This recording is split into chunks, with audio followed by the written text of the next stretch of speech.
الله الرحمن الرحيم. Assalamualaikum warahmatullahi wabarakatuh. Innal hamdalillah nahmaduhu wa nasta'inuhu wa nastaghfiruhu wa nastahdihi wa natubu ilayh wa na'udzu billahi min shururi anfusina wa sayyiati a'malina may yahdihillahu fala mudilla lahu wa may yudlilhu fala hadiya lahu.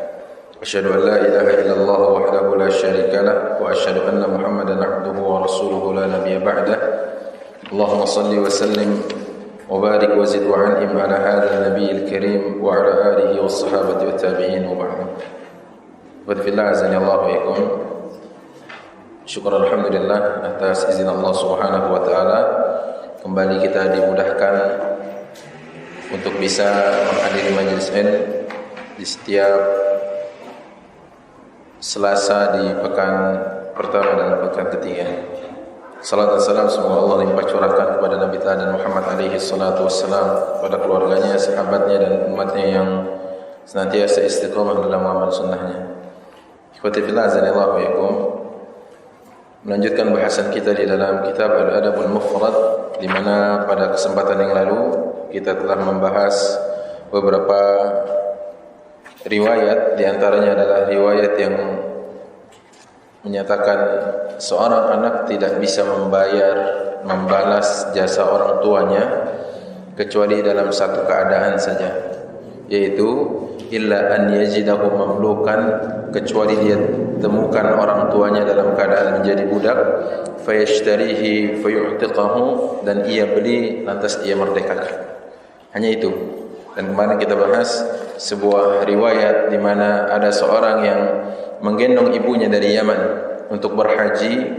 Selesai semua rangkaian haji dan dia bertanya kepada Abdullah bin Umar radhiyallahu anhuma, tapi kata Abdullah bin Umar, hal itu tidak bisa menyamai walaupun sekali satu tarikan nafas. Dan ini betapa besarnya jasa orang tua kepada kita. Hari ini kita akan lanjutkan di pembahasan atau di riwayat yang ke-12. Qala al-muallif rahimahullahu taala, haddatsana Abdullah bin Shalih, telah mengabarkan kepada kami Abdullah bin Shalih, qala haddatsani Laits, telah mengabarkan kepadaku Laits, qala haddatsani Khalid bin Yazid, telah mengabarkan kepadaku Khalid bin Yazid, an Sa'id bin Abi Hilal, dari Sa'id bin Abi Hilal, an Abi Hazim, an Abi Murrah maula Uqail, dari Abi Hazim, dari Abi Murrah budak Uqail, anna Abu Hurairah kana yastakhlifuhu Marwan, bahwasanya Abu Hurairah radhiyallahu anhu warda pernah istikhlaf kepada Marwan, wa kana yakunu bidzil Hulaifah, ya, yaitu saat dia melakukan hal itu terjadi di Dzul Hulaifah. Fa kanat ummuhu fi baitin wa huwa fi akhar, saat itu ibunya, ibu Abu Hurairah radhiyallahu anhu warda, ada di tempat yang di rumahnya, dan Abu Hurairah di tempat yang lain. Fa idza arada an yakhruja waqafa ala babiha fa qala assalamu alayka ya ammata. Kalau setiap kali ia ingin keluar rumahnya, maka ia mengucapkan salam untukmu wahai ibuku, wa rahmatullahi wa barakatuhu, dan rahmatnya serta berkahnya. Fatakul, dan ibunya menjawab, wa alayka ya bunayya wa rahmatullahi wa barakatuh, dan begitu juga untukmu wahai anakku, rahmat Allah Subhanahu wa taala dan berkahnya. Fayaqul, dan Abu Hurairah berkata, rahimakallah, rahimakillah, semoga Allah merahmatimu, kama rabbaitani shaghira, sebagaimana dirimu telah mengasihiku, ya, mendidikku di saat aku kecil. Fatakul rahimakallahu kama barartani kabira, dan ini doa yang disambut oleh ibunya Abu Hurairah, semoga Allah merahmatimu sebagaimana engkau telah berbakti kepadaku sampai usia besar. Suma idza arada an yadkhul sana'a mithlah, kemudian tiap kali ingin masuk ke dalam rumahnya, maka hal itu juga dikerjakan oleh Abu Hurairah dan ibunya radhiyallahu anhum wa radhiyallahu.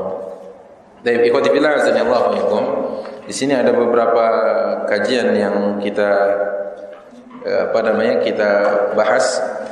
Yang pertama adalah makna istikhlaf yang tadi saya katakan. Istikhlaf adalah maksudnya idza kharaja minal banidah lil haji mathalan, yaitu menjadikan seseorang sebagai penggantinya di saat seorang misalkan ingin pergi berhaji. Istikhlaf. ya, menjadikan dia wakil, mengganti saat dia berhajat ingin keluar meninggalkan Madinah. Dan ini kerap dilakukan Rasulullah SAW, baik dalam misi dakwahnya maupun dalam memperjuangkan agamanya, memperjuangkan agama Allah Subhanahu wa taala. Ya, Abu Hurairah pernah mendapatkan kesempatan mulia ini, kemudian juga sahabat yang lain di antaranya Abdullah ibn Ummi Maktum dan Ali bin Abi Thalib waktu perang Tabuk. Itu juga Rasulullah melakukan istikhlaf, yaitu Rasulullah meminta mereka para sahabatnya untuk menjadi pengganti Rasulullah, ya, memimpin atau menaungi rakyat yang ada di Madinah. Nah, itu makna istikhlaf tadi. Adapun para perawi hadis ini atau riwayat ini adalah Abdullah bin Salih Al-Juhani, maulahum al-Misri, katibul Laits ibn Sa'ad. Beliau ini adalah budak dari seorang yang bernama Al-Laits atau katibul Laits ibn Sa'ad. Dia orang yang pernah bersama ulama yang menjadi majikannya. Dan kita tahu bahwa orang yang tinggal bersama atau kerja bersama orang dengan kebiasaan yang dilakukan oleh orang tersebut, sedikit banyak kan membentuk ya karakter dan sikap orang yang bekerja di tempat itu. Kita katakan kemarin ada beberapa orang di antaranya. Kemudian Ibnu Addi mengatakan indi mustaqimul hadis. Adapun dia menurutku, kata beliau, Ibnu Addi berpendapat beliau ini hadisnya lurus, illa annahu yaqa fi haditsil ghalat. Memang kadang ya tercampur saja atau kadang hafalannya kadang-kadang agak sedikit bermasalah. Abu Zur'ah mengatakan hasanul hadis, hadisnya baik. Ahmad mengatakan kana amruhu mutamasikan thumma fasada bi akhirih. Pada awal dalam masa hidupnya orangnya baik, tamassuk, yaitu berpegang teguh dengan ajarannya. Tetapi di akhir-akhir dari perjalanan hidupnya dia agak sedikit berubah, katanya, kata Imam Ahmad. Dan di sini disebutkan banyak sekali pendapat ulama, di antaranya Yahya ibn Ma'i atau Ibnul Madini, "Darabtu ala hadithi fama arwa anhu syai'a." Dan aku pernah melihat hadis dari dia dan aku tidak meriwayatkan satu pun darinya, katanya. Ini pendapat tentang pribadi beliau yang para ulama mengutip kesaksiannya di dalam kitab-kitab mereka, kesaksian tentang seorang yang bernama Abdullah bin Salih. Adapun Laits yang ada di dalam riwayat ini adalah Laits bin Sa'ad. Namanya Laits bin Sa'ad. Beliau adalah faqih Misri, seorang ulama faqih atau fiqih di dalam negeri Mesir. Dan beliau bukan hanya ulamanya tetapi raisuha. Di antara ulama dia ketuanya, begitu, ketua ulama fiqih di Mesir. Katsirul hadis wa sahihuhu, banyak riwayatan hadis yang ia riwayatkan dengan sanad yang sahih. Kana sirriyan minar rijal nabilan sakhiyan yahsunul Quran wa nahwa yahfazul Quran wa yahfazul hadis wa syi'r wa husnul mudzakarah. Beliau ini atau Imam Laits ini hafalannya kuat terhadap Quran, hafalannya kuat terhadap hadis, dan ilmunya dengan ilmu nahwu, ilmu gramatika bahasa Arab itu sangat menguasai. Dalam bahasa Arab itu berbeda dengan bahasa kita. Bahasa Arab mungkin kalimatnya sama, ya, terdiri dari 3 huruf. Terdiri dari 3 huruf, qaf ba la. Qaf ba la. Nanti kalau ujungnya akhir dari huruf tersebut yaitu lam, bisa a, bisa i, bisa u. Nah, itu namanya ilmu nahwu, ya, ilmu nahwu. Bisa a, i, u. Bisa qabla, qabli, qablu. Maka itu yang paling penting di dalam pelajaran bahasa Arab.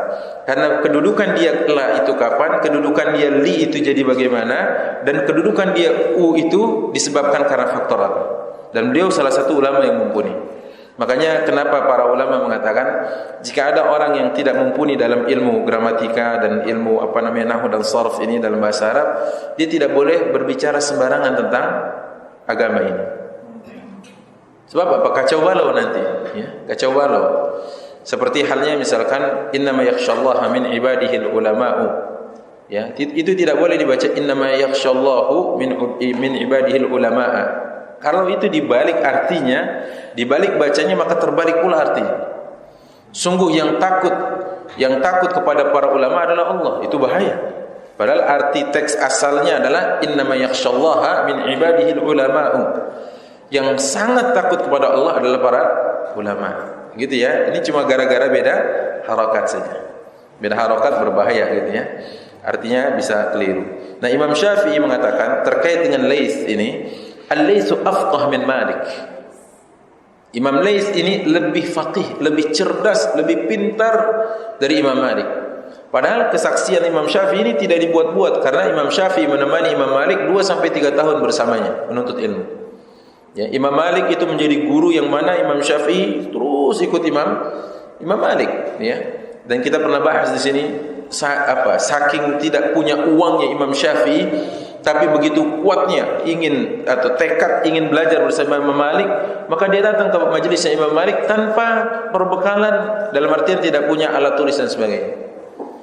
Insyaallah ya.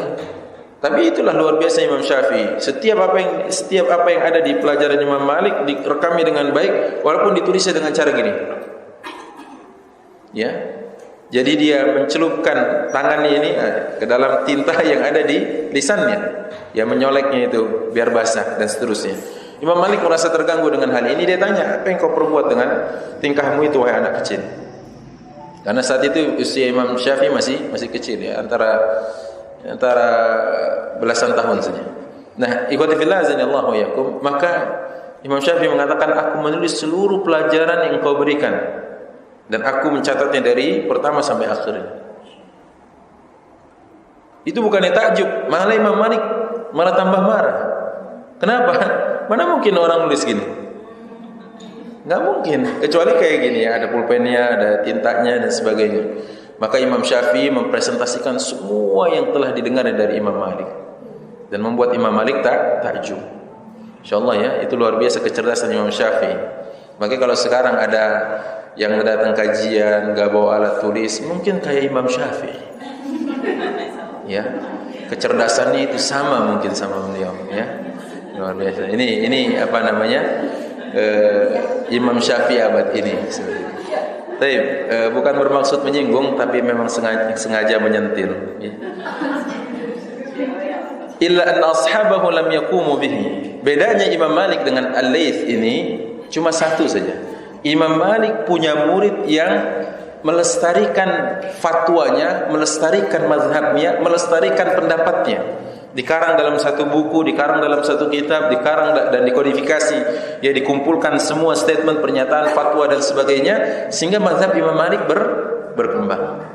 Adapun Laits tidak. Ya, muridnya tidak segencar murid Imam Malik dalam hal ini. Kata Imam Syafi'i, qadima Mansur bin Ammar alaihi fa wasalahu bi 1000 dinar. Wa ihtaraqa bait Ibn Luhai'ah fa wasalahu bi 1000 dinar. Waktu itu ada Mansur bin Ammar datang ke rumah Laits, dikasih 1000 dinar. 1000 dinar itu tinggal dikali aja. Kalau 1 dinarnya sekarang kira-kira 2 sampai 3 juta rupiah, dikali 1000 berarti 3 miliar lah kurang lebih. Datang ini Mansur bin Ammar dikasih 1000 dinar. Begitu terdengar rumah Ibnu Luhai'ah terbakar, dikasih sama dia santunan 1000 dinar. Jadi Laits ini orang kaya, ulama kaya.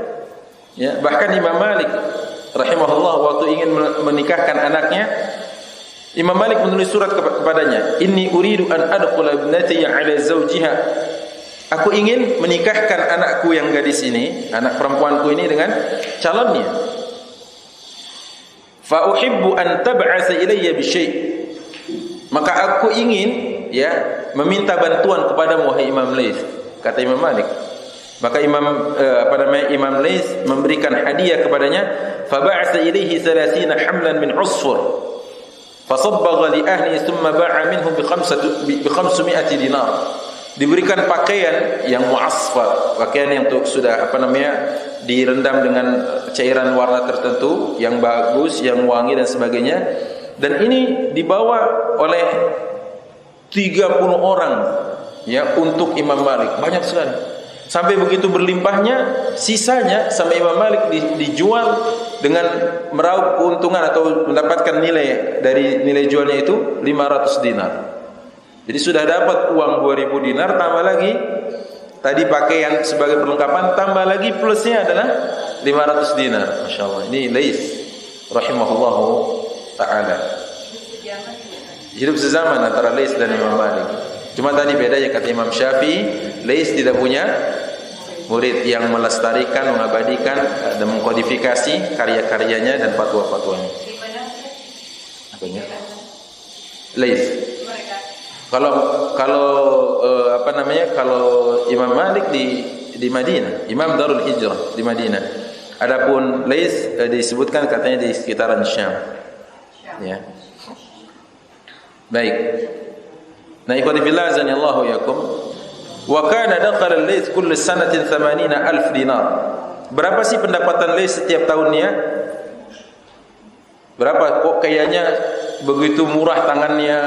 Imam Malik minta bantuan, dibantu sekian dinar. Kemudian Ibnu Luhai'ah rumahnya kebakaran, dikasih sekian dinar. Ya, Mansur bin Ammar datang, dikasih bekalnya sekian dinar. Berapa sih pendapatannya Laits setiap tahunnya? Laits mendapatkan hasil setiap tahunnya itu sekitar 80.000 dinar.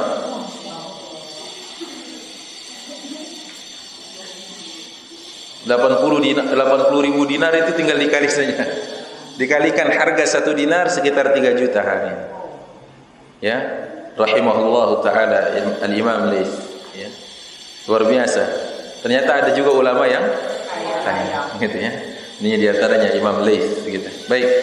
Beliau dilahirkan tahun 94 Hijriah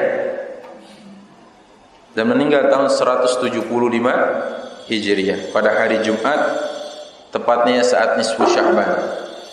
Nisfu Sya'ban itu 15 Sya'ban, ya. Jadi pada saat itu malam mulia, malam nisfu Sya'ban, malam mulia, ya. Dan ikhwatillah azanillahu yakum, itulah meninggalnya seorang ulama yang bernama Laits dari rahimahullah taala. Abdullah bin Salih, perawi hadis kita tadi yang sebelumnya, mengatakan sahibtuhu 20 sana. Ini kan muridnya berarti Abdullah bin Salih. Aku pernah membersamai guruku itu selama 20 tahun. 20 sana, 20 tahun. Fala yataghadza wa la yata'ashya illa ma'an nas. Di saat 20 tahun yang aku membersamainya tersebut, aku tidak pernah lihat dia makan siang dan tidak pernah lihat dia makan malam kecuali bareng orang-orang miskin. Insyaallah ya. Mungkin di sini resep atau rahasia kesuksesan dari Laits. Ya, ada jamaah saya di Rawamangun, dia bilang, "Ustaz, ada yang cemburu ke saya. Setiap tahun saya umrah bulan Ramadan. Umrah Ramadan itu kan luar biasa harganya. Tapi saya dengar desas-desus omongan. Saya walaupun itu saya enggak gubris. Saya cuma ingin cerita ke Ustaz bahwa mereka mungkin tidak tahu apa yang saya kerjakan, Ustaz. Saya mensyukuri nikmat Allah, setiap malam sebelum mata saya terpejam tidur, saya berusaha untuk membagi makan malam kepada para gelandangan itu di jalan-jalan. Saya tanya, wa in kana mataran, sekalipun hujan Pak, sekalipun hujan. Dia bilang, ini hanya saya berbagi ke Ustaz saja. Saya enggak ceritain ke yang lain, kata dia. Makanya Pak, mungkin ini cara Allah memudahkan saya berangkat, dan berangkat bukan sendirinya, bersama istri dan anak-anaknya, berangkat setiap tahunnya mungkin. Dan ini kan ya kemudahan yang Allah mudahkan bagi seseorang. Makanya Allah setelah Rasulullah mengatakan fakullun muyassarun lima khuliqa lahu, berbuat aja semuanya Allah mudahkan dari apa yang telah ditakdirkan untuknya. Maka ikhwati fillah, Rasulullah mengatakan atau membaca ayat fa amma man a'ta wattaqa wa saddaqa bil husna fasanuyassiruhu lil yusra wa amma man bakhila wastaghna wa kadzdzaba bil husna fasanuyassiruhu lil usra. Jadi gitu ya. Ini tentang kesaksian muridnya kesaksian muridnya selama 20 tahun menemani Laits. Ternyata luar biasa. Begitu hebatnya ulama yang satu ini. Kita lanjutkan. Adapun Abu Hazim, dalam riwayat tadi adalah Abu Hazim namanya Salamah. Salamah ini nama laki-laki. Salamah laki-laki datang ke Indonesia berubah jadi perempuan. Sama, Maisarah pun laki-laki. Maisarah laki-laki datang ke Indonesia jadi nama perempuan. Salamah laki-laki. Makanya Amr bin Salamah, ya, Amr bin Salamah ini laki-laki, Salamah ini laki-laki. Dan ikhwati fillah azanillahu yakum, perlu kita ketahui bahwa Salamah ini namanya adalah nama laki-laki, Salamah. Dan Fairuz itu nama perempuan di Indonesia jadi laki-laki, sebaliknya begitu ya. Salamah namanya adalah Abu Hazim Salamah bin Dinar. Beliau ini terkenal dengan zahid, ya, zahid kezuhudan, al-a'raj yang pincang kakinya, pincang kakinya. Dia punya keledai, kana lahu himar yarkubuhu ila Masjidil Madinah. Dia pakai keledai itu untuk dia datang salat, untuk apa? Makanya nih manfaat dari mobil kita di rumah yang begitu berjejer itu buat apa kalau dia tidak mengantarkan kita kepada ketaatan kepada Allah? Buat apa rumah itu mobilnya sampai 4, 5 dan sebagainya? Nah, ini ya, kakinya pincang siapa tadi? Salamah atau Abu Hazim ini kakinya pincang, kakinya cacat gitu. Maka digunakan itu untuk datang ke kota atau ke masjid Nabi. Ibnu Huzaimah mengatakan thiqah. Lam yakun fi zamanihi misluhu. Orang ini terpercaya sekali sampai tidak ada orang yang sebanding di zamannya, kata beliau dalam kestiqahan. Ini disebutkan oleh siapa? Ibnu Khuzaimah. Ba'atha ilaihi Sulaiman bin Abdul Malik bizuhri fi an ya'tiyahu faqala lizuhri in kana lahu haja falyati wa amma ana fama li ilaihi haja. Orangnya ini low profile, tidak silau kalau diundang atau diutus oleh penguasa untuk bertemu dengan orang yang dianggap tokoh. Enggak. Karena lagi-lagi ya, kalau kita cerita tentang ini, para ulama punya izzah tersendiri. Tidak kemudian lantas GR kalau diundang atau didatangi oleh para pemimpin, tidak. Masih ingat kita cerita tentang Imam Malik yang didatangi oleh Harun Ar-Rasyid. Diundang ke istana oleh Harun Ar-Rasyid, enggak mau datang kajian ke sana. Karena dia punya majelis yang sudah dirawatnya, dijaganya. Akhirnya Pak Harun Ar-Rasyid sendiri yang datang ke rumah siapa? Imam Malik. Dia datang ke rumah Imam Malik untuk kajian, untuk dengerin kajian di rumah Imam Malik. Begitu datang, diketuk pintunya, yang buka pintu untuknya adalah, yang membukakan pintu untuknya adalah asistennya, pembantunya, asisten rumah tangga yang membantu rumah Imam Malik. Terus dipersilahkan duduk, nunggu agak lama menunggu. Masya Allah, apa yang terjadi saat itu? Imam Malik dengan performa terbaiknya, dia mandi, dia dandan dan sebagainya, pakai pakaian terbaik. Begitu kebiasaan Imam Malik setiap kali ingin mengkaji hadis Rasulullah. Saat keluar, sudah terjadi salam dan tegur sapa, Harun Ar-Rasyid komplain. Kata Harun Ar-Rasyid, "Da'unaka falam tajib." Kami undang kau ke istana, enggak mau datang. Sekarang kami datang ke rumahmu, kau lama-lama keluarnya. Berlama-lama keluar ya, menemuiku.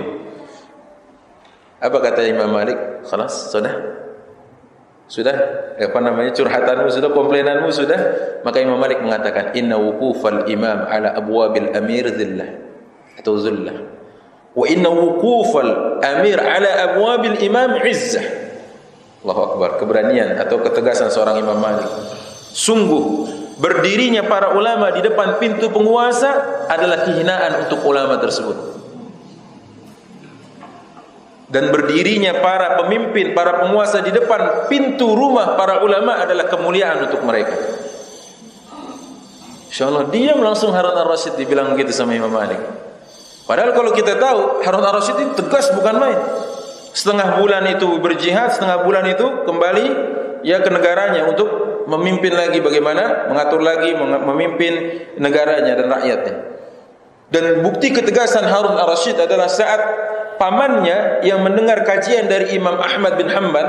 Karena Harun Ar-Rasyid ini pemimpin yang beruntung ketemu dengan 3 imam besar yang namanya tersohor. Ya, ketemu Malik, ketemu Syafi'i, ketemu Ahmad bin Hanbal. Maksudnya sezaman pada masa mereka. Dan Masya Allah, waktu dia mendengar kajian Imam Ahmad dan pamannya, bahasa kitanya nyeletuk. Nyeletuk itu apa ya? Intermezzo ya. Tiba-tiba melakukan interupsi. Imam, tolong jangan dikaji hadis ini. Kenapa? Hadis ini sudah usang, sudah tidak relevan dengan zamannya. Apa kata Harun Ar-Rasyid? Kalau engkau tidak bisa diam, aku penggal lehermu. Ini sedang dikaji hadis Rasulullah, diam. Kata Harun Ar-Rasyid, dengarkan tadi. Ini sedang dikaji hadis Rasulullah, diam. Apalagi sampai kau mengatakan jangan dikaji hadis ini karena sudah usang. Itu tidak beradab dengan Rasul sallallahu alaihi wasallam, tidak beradab kepada Rasulullah, tidak beradab dengan hadisnya. Diam kau, kalau enggak saya penggal kepalamu. Ini pamannya.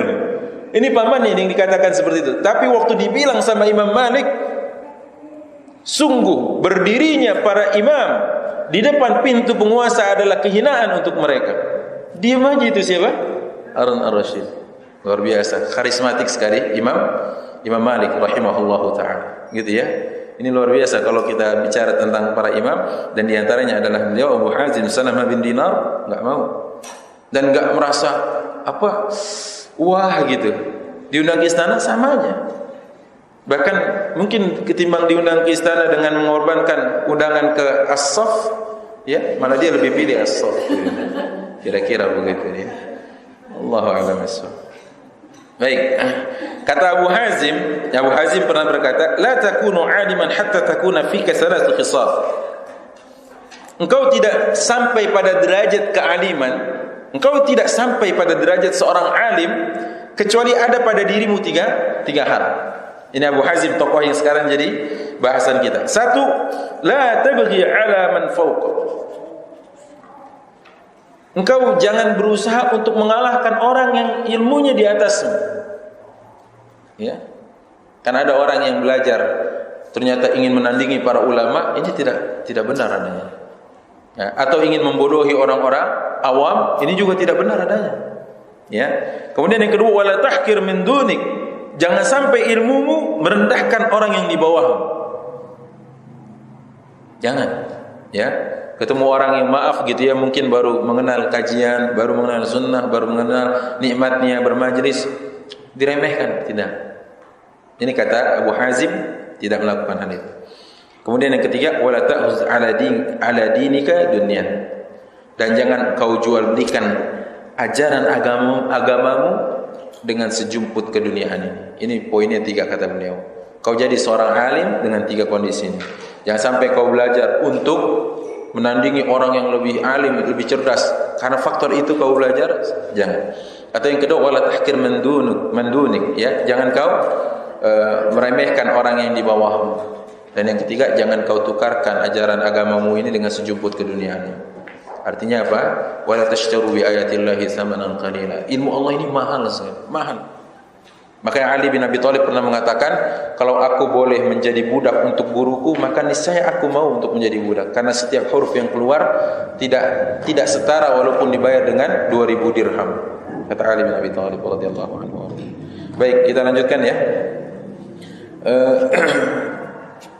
Adapun Zulhulaifah dalam hadis tadi, dalam riwayat tadi, Zulhulaifah adalah sekarang Bir Ali. Jadi kalau kita, atau Abyar Ali. Zulhulaifah itu adalah sebuah miqat untuk penduduk Madinah atau orang yang memulai pergerakan ihramnya dari Madinah. Jadi kalaupun kita misalkan orang Indonesia, pertama kali landing itu di Jeddah kemudian langsung ke Madinah, tidak langsung ke Makkah, maka miqat kita itu di Zulhulaifah atau Abyar Ali atau Bir Ali. Itu ya, Zulhulaifah. Karena Rasulullah mengatakan, hunna lahunna wa liman ata alaihinna min ghairi ahlihinna. Mikot-mikot ini, kata Rasulullah, tempat batasan di mana orang harus menjatuhkan niatnya di situ, niat berihram, dan untuk melepaskan semuanya bagi yang laki-laki kecuali 2 helai pakaian yang tidak berjahit di sana. Maka di sana adalah batas seorang masih boleh melakukan A, B, C dan sebagainya. Tapi setelah melintasi mikot itu, semuanya sudah terlarang kecuali setelah tahallul. Ya, ini di antara mikot adalah Zulhulaifah atau Abyar Ali, Bir Ali. Baik, itu sudah kita tahu lah ya. Ada apa? Sudah rangkaian itu kita sudah tahu. Selanjutnya kalau kita bahas isi dari riwayat ini, Masya Allah, luar biasa santunnya seorang Abu Hurairah dan luar biasa sayangnya seorang ibunda Abu Hurairah. Kalimatnya inilah, kalimatnya coba kalau kita tengok hadis ini, ya ammatah. Ya ammatah ini kalimat lebih tinggi dari ungkapan ummi.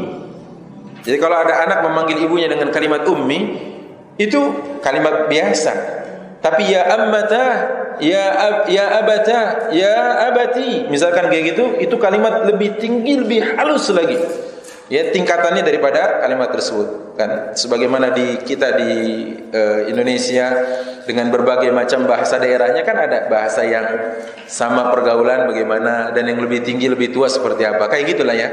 Nah, maka ya abata, ya ummata atau ya amata, kalimat yang lebih tinggi dari seorang memanggil ya ummi. Maka lihat kesantunan Abu Hurairah, Allahu Akbar. Walaupun ibunya musyrik sampai ibunya muslimah, dari musyrikah sampai muslimah dia jaga betul perbuatannya. Dan kalau kita lihat ini juga yang ini juga yang dilakukan oleh seorang Ibrahim alaihi salam kepada ayahnya. Waktu ayahnya dipanggil oleh Ibrahim, ya abati. Ya abati, panggilannya enggak ya abi. Ya, walaupun panggilan abi aja sudah sopan, tapi lebih dari itu dia katakan ya abati, wahai ayahku yang terhormat, wahai ayahku yang tersayang. Padahal ayahnya musyrik, pembuat patung, ya, pembuat berhala, penyembah berhala. Walaupun dalam riwayat disebutkan ada khilaf di antara ulama tentang nama Azar, apakah itu ayah biologisnya, ayah kandungnya, atau Azar ini adalah saudara dari ayahnya, berarti pamannya. InsyaAllah ya, kalimat ini santun sekali. Makanya kalau kita sekarang sudah muslim, sudah muslimah, sudah muslim, terus kalimat kita tidak lebih bagus dari mereka-mereka, ya. Padahal ibu kita, padahal ayah kita adalah orang muslim dan muslimah yang baik-baik, insyaAllah kita tahu kebaikannya. Maka muamalah kita kering sekali muamalah kita. Padahal panggilan mereka kepada orang-orang ini tadi adalah panggilan dengan kalimat sayang. Dan yang kedua yang membuat kita takjub adalah kalimat itu, ya, rahimakillah kama rabbaitani shaghira. Ada penambahan setelah itu. Dari jauh dia bilang assalamualaikum warahmatullahi wabarakatuh ya ummata ya ammata rahimakillah kama rabbaitani shaghira. Maka ibunya menjawab waalaikumsalam warahmatullahi wabarakatuh kama barartani kabira. Allahu akbar. Kita masuk rumah orang tua kita enggak. Assalamualaikum.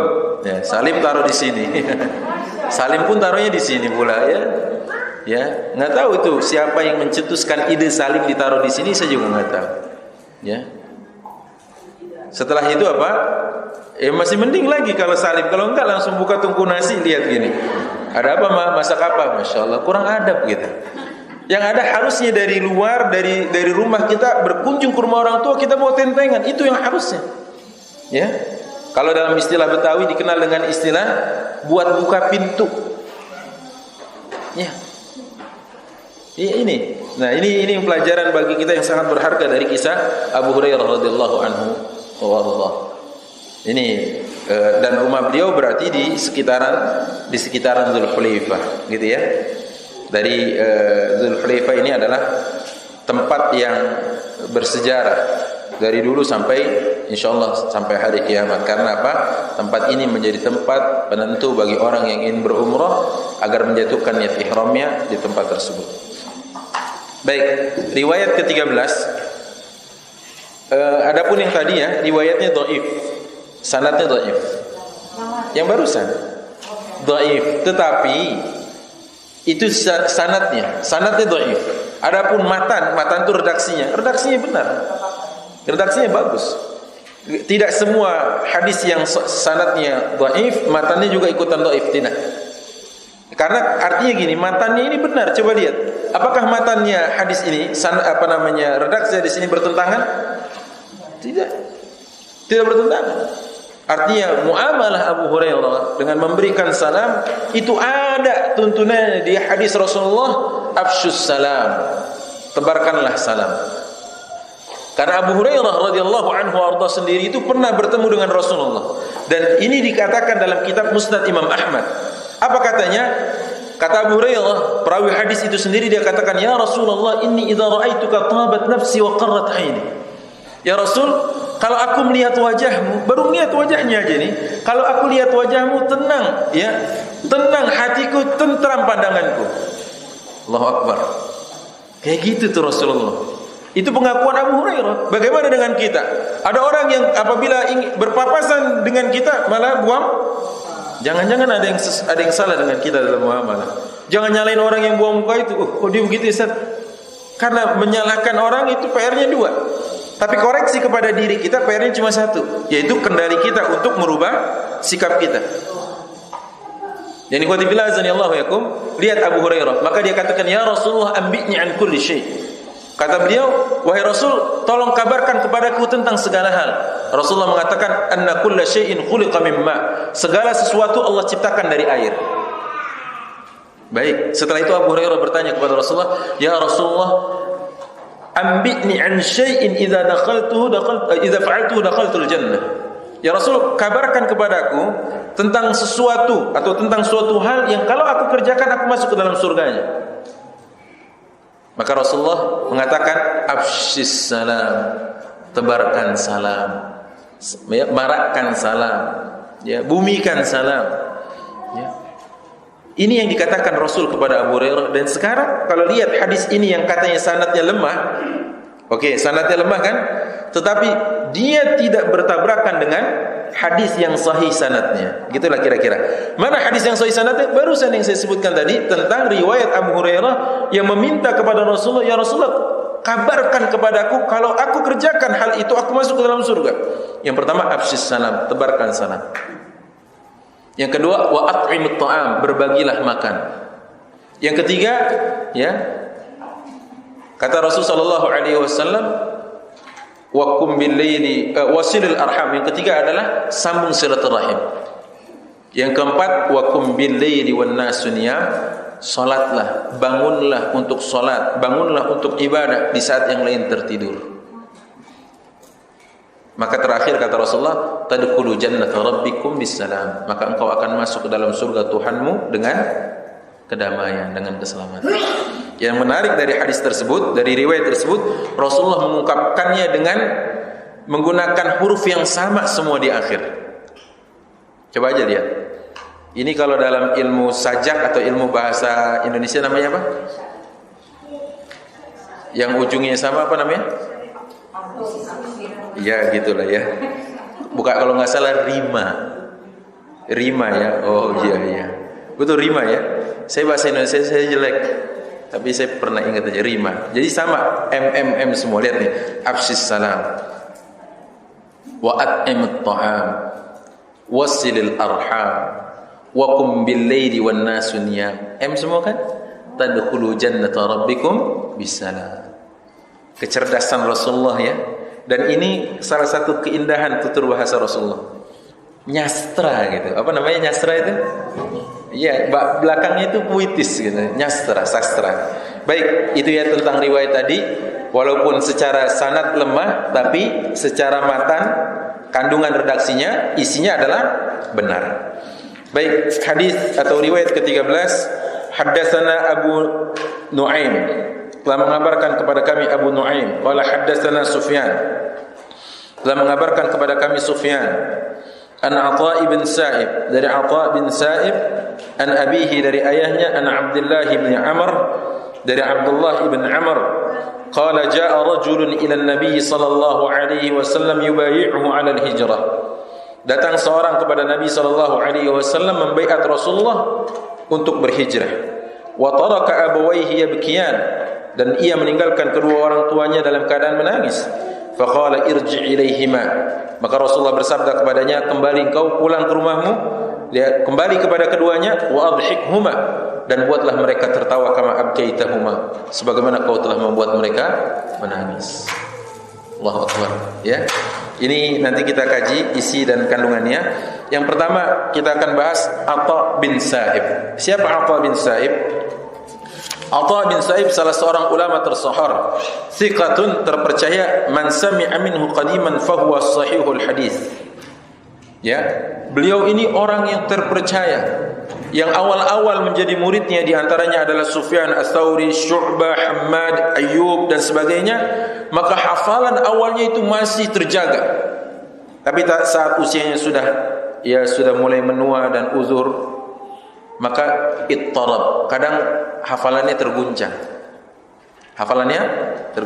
Ya, ini memang faktor apa? Faktor umur, faktor usia. Ini tidak bisa dipungkiri ya kan?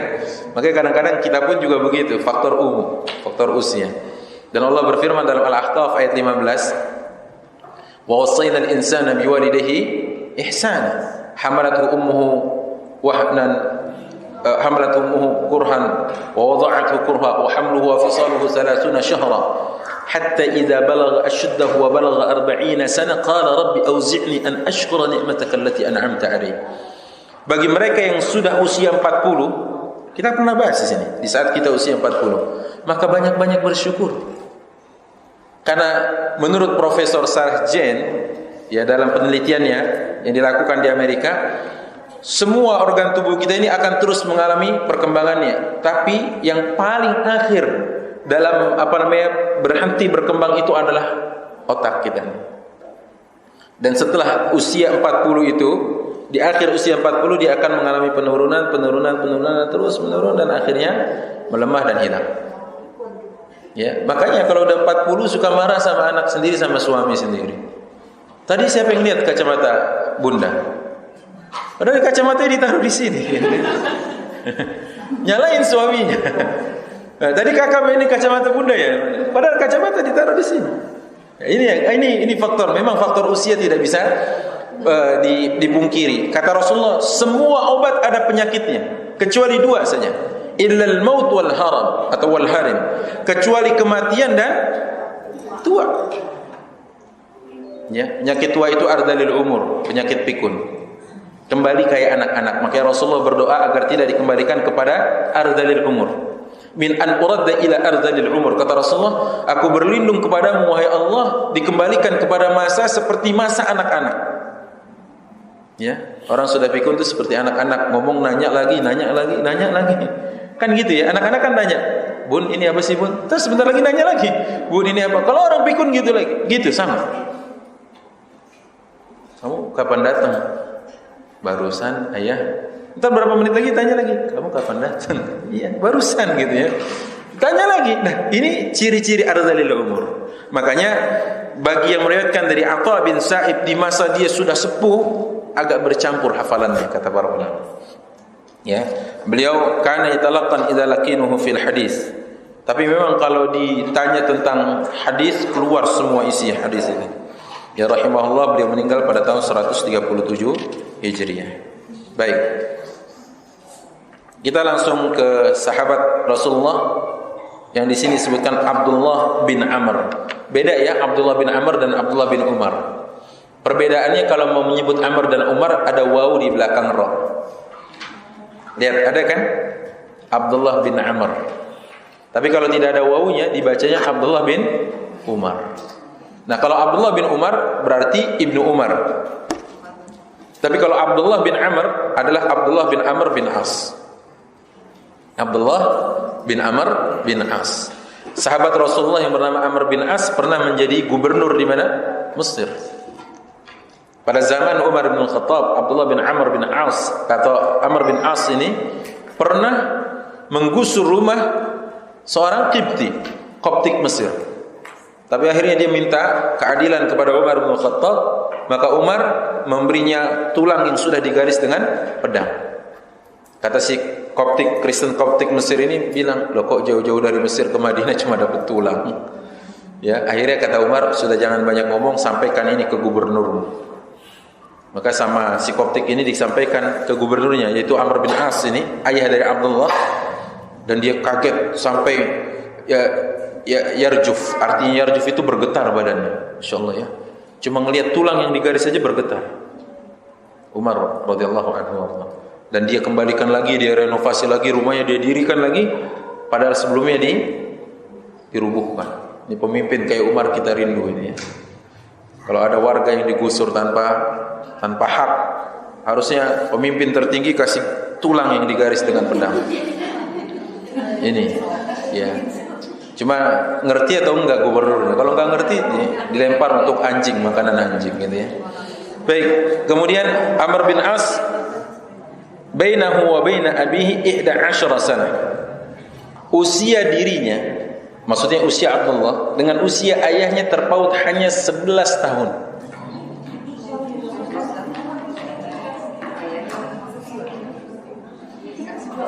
Usianya dengan usia ayahnya hanya terpaut 11.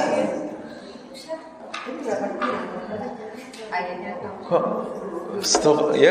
Masya Allah harus gitu ya. Kenapa? Jangan buset. Ya, kenapa? Karena orang dulu biasa. Mak saya aja nikah 11 tahun kok. Biasa. Makanya anaknya 12 gitu kan. Mak saya nikah usia 11 tahun. Enggak, ini maksud saya jangan lagi bicara tentang Abdullah bin Amr sama Amr bin As. Orang yang hidup zaman Nabi jauh sekali baheula banget gitu ya. Ya, yang zaman yang kekinian aja emak saya 11 tahun nikah. 11 tahun nikah emak saya, makanya dia punya anak 12. Kalau yang nikahnya 30 tahun bagaimana anaknya mau 12? Enggak mungkin. Ketuaan, ya kan? Nah, saya ingin katakan bahwa usia Abdullah bin Amr bin As dengan ayahnya Amr bin As hanya terpaut 11 tahun. Jadi usia yang relatif sangat muda sekali. Dan ikhwati billah azani Allah wa yakum, disebutkan wa kana yalumu abahu al-qitali fil fitnah bi adabin wa tu'adatin. Waktu perang Siffin, Abdullah bin Amr bin As ini pernah mengatakan sesuatu yang ini sebenarnya kritikan, tapi kritikannya penuh dengan adab sekali. Karena Amr bin As waktu perang Siffin ada di pihak siapa? Muawiyah bin Abi Sufyan. Sementara saat itu Amr bin As adalah orang yang menjadi juru runding dari pihak Muawiyah agar dia berunding dengan pihak Ali bin Abi Thalib, yaitu Abu Musa al-Ash'ari. Tapi karena anaknya beradab, beretika, ditegurnya ayahnya dengan penuh adab. Orang tua bukan berarti enggak salah, salah, banyak orang tua salah. Ya, cuma juga kita harus tahu bagaimana cara ya menegurnya. Maka ikhwati fillah azanillahu yakum, Amr bin As ini memang orangnya cerdas. Sebelum masuk Islam, dia sudah hafal beberapa surat dari Al-Quran. Ya. Jadi ceritanya gini, Musailamah Al-Kadzab yang ngaku-ngaku dirinya Nabi, Musailamah Al-Kadzab itu membagi kenabian, wilayah kenabian itu menjadi dua. Wilayah Hijaz itu meliputi Makkah sampai Madinah sana, itu nabinya Muhammad. Wilayah Riyadh, Najd dan sebagainya, dia nabinya. Nabinya Musailamah. Dan dia punya mata-mata, ya. Dan dia punya orang suruhan ini namanya Amr bin As. Amr bin As ditanya setiap kali kalau ada ayat turun kepada Rasulullah Muhammad yang diklaim oleh dia Nabi Hijaz. Apa kata Musailamah? Madza unzila ala Nabi Hijaz? Wahai Amr bin As, apa yang diturunkan oleh Tuhannya kepada nabinya Hijaz? Nabi Hijaz itu Muhammad maksudnya. Oh, barusan diturunkan surat Al-Kautsar. Jadi udah hafal nih Amr bin As. Dibacakan. Mak, coba akri alaiya, bacakan saya. Inna a'tainakal kautsar fashalli li rabbika wanhar. Inna syani'aka huwal abtar. Enggak mau kalah nih Nabi Najd bilang gini, "Wah, unzila alayya aidha suratut tuffah." Barusan juga surat At-Tuffah diturunkan ke saya. Kan yang satu surat Al-Kautsar yang artinya nikmat yang banyak. Yang ini satu surat At-Tuffah. Tahu tuffah artinya apa? Apel. Secara bahasa surat apel barusan turun ke saya. Maksain diri dengan redaksinya hampir sama, diubah sebagian ayatnya yang disebut dengan ATM, amati tiru modifikasi. Maka dia pun membaca surat ini, Inna a'tainakat tuffah fasalli li rabbika wartah. Baru dapat 2 ayat, maka Amr bin As bilang gini, hasbuka ya Musailamah, cukup bagimu. Maksudnya jangan dilanjutin lagi, cukup. Dan sangat cerdas dalam diplomasinya nih. Lihat Amr bin Salamah ngomong gini, innaka ta'lam ya Musailamah anni a'lam annaka kadzib. Bahasanya cerdas sekali. Dengan dia bilang gini, Musailamah, sebenarnya engkau ini tahu, engkau tuh tahu, faham betul kalau aku tahu kalau engkau sekarang lagi berdusta. Jadi bahasanya enggak langsung dibilang gini, kamu pendusta, enggak, ditektokkan dulu sama dia. Innaka ta'lam anni a'lam annaka kadzib. Katanya, sebenarnya kau tahu kalau aku ini paham kau lagi bohong gitu. Insyaallah ini Amr bin Salamah ya. Atau apa Amr bin As radhiyallahu anhu wa ardhah. Nah, anaknya juga adalah seorang yang cerdas, Abdullah bin Amr bin As. Beliau termasuk ke dalam beberapa sahabat yang meriwayatkan banyak hadis dari Rasulullah, yang disebut dengan al-ubadalah atau al-abadalah, yaitu para perawi hadis yang dimulai awal namanya dengan Abdullah. Jadi al-abadalah atau al-ubadalah itu jamak dari Abdullah. Perawi hadis dari sahabat yang namanya Abdullah banyak. Abdullah bin Umar, Abdullah bin Abbas, Abdullah bin Mas'ud, Abdullah bin Amr bin As. Ini dia. Itu maksud saya. Jadi dia termasuk kategori sahabat yang diistilahkan dalam ilmu hadis dengan sebutan al-ubadalah, yaitu para perawi hadis dari kalangan sahabat yang dimulai namanya dengan Abdullah. Ya, ini improvisasinya cukup lebar nih ya, tapi kalau kira-kira ibu-ibu kurang suka dengan ini, saya sedikitkan. Misalkan Ustaz kepanjangan biografi para sahabatnya, ya nggak apa-apa, saya ringkas saja. Tapi kalau Ustaz kurang panjang, saya lebih panjang lagi insyaallah ya. Kayak gitu. Baik. Adapun tentang beliau ini ghazirul ilmi, mujtahidan fil ibadah. Ibadahnya itu sungguh-sungguh, ilmunya luar biasa. Meninggal pada tahun 63 ya Hijriyah, tepatnya pada bulan Dzulhijjah ya radhiyallahu anhu warḍah. Jadi beliau meninggal bulan yang suci, bulan yang mulia, yaitu bulan Dzulhijjah, tepatnya pada tahun 63 Hijriyah. Baik. Disebutkan di dalam riwayat ini bahwasanya terdapat kalimat tadi, bahwa di antara kalimat yang perlu kita terangkan adalah al-hijrah. Al-hijrah. Nah, apalagi ini nuansanya masih ya, nuansa Hijriyah, tahun baru Hijriyah. Kita katakan al-hijrah itu maksudnya al-khuruj min ardin ila ukhra.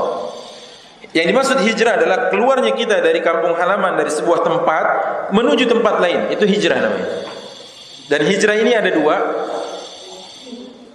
yaitu hijrah ma wa'ada 'alaiha al-jannah, yang Allah janjikan dengan perbuatan tersebut akan mendapatkan surga.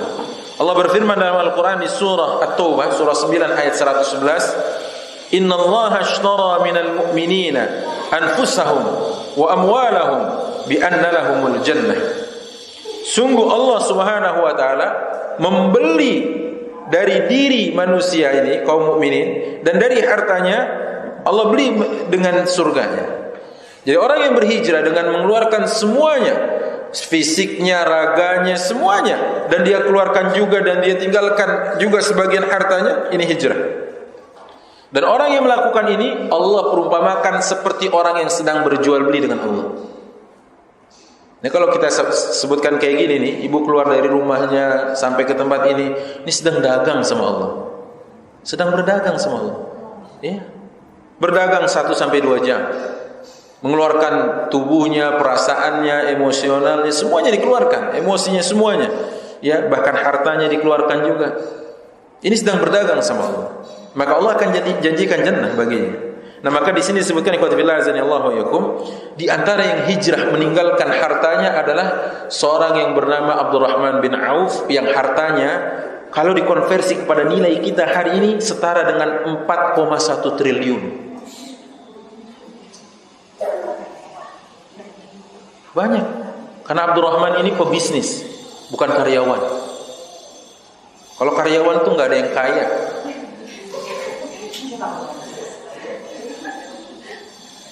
Kalau pebisnis banyak yang kaya. Kenapa? Karena sudah diuji dan telah dibuktikan oleh sejarah. Abdurrahman bin Auf orang kaya karena pebisnis. Begitu dia tinggalkan semua hartanya di Makkah, dia tinggalkan, dia hanya membawanya beberapa yang dibutuhkannya. Masya Allah, dia ditawarkan oleh saudaranya, bukan karena saudara satu rahim, bukan karena saudaranya satu nasab, bukan, tapi saudaranya karena Rasulullah mempertautkannya menjadi saudara dengan Sa'ad bin Rabi' di Madinah. Begitu ditawarkan oleh Sa'ad bin Rabi', wahai Abdurrahman saudaraku, hari ini kita bersaudara, maka kebun luas ini yang ada membentang di Madinah punyaku, patoki sesukamu, tinggalkan seperlunya untukku. Ini semua hartaku, ambil untukmu, tinggalkan seperlunya untukku. Dan ini kedua istriku. Yang mana yang kau tertarik, ya aku ceraikan, kau tunggu masa iddahnya berakhir. Insyaallah ya. Sampai kayak gitu coba. Boleh. Itu buktinya ada kan gitu ya. Tapi ikhwati fillah azani Allah wa yakum, akhirnya apa? Abdurrahman mengatakan, semoga Allah ya membalasmu dan memberkahi hartamu dan keluargamu. Tunjukkan saya pasar. Ditawarin 3 hal, nyari pasar. Apa yang dilakukan? Dia berdagang, berbisnis di sana. Hanya dalam kurun waktu 1 tahun, pasar Uqaz yang tadinya dikuasai dan dimonopoli Yahudi berbalik sekarang dikuasai oleh Abdurrahman bin Auf. Wajar bu kalau tadi punya aset berapa? 4,1 triliun. 1 tahun aja Yahudi udah mencengkram semuanya, ditaklukkan oleh Abdurrahman bin Auf. Nah sekarang kan kalau kita bicara ekonomi global sekarang, siapa yang pegang? Yahudi. Yahudi yang pegang sekarang. Ya, yang pegang semua Yahudi. Nah makanya qad billah azanillahu yakum, bagaimana konsep Abdurrahman ini bisa sebenarnya kita tiru belakangan ini. Bagaimana Allah alam, harus ada kajian khusus tentang sirah siapa? Abdurrahman bin Auf.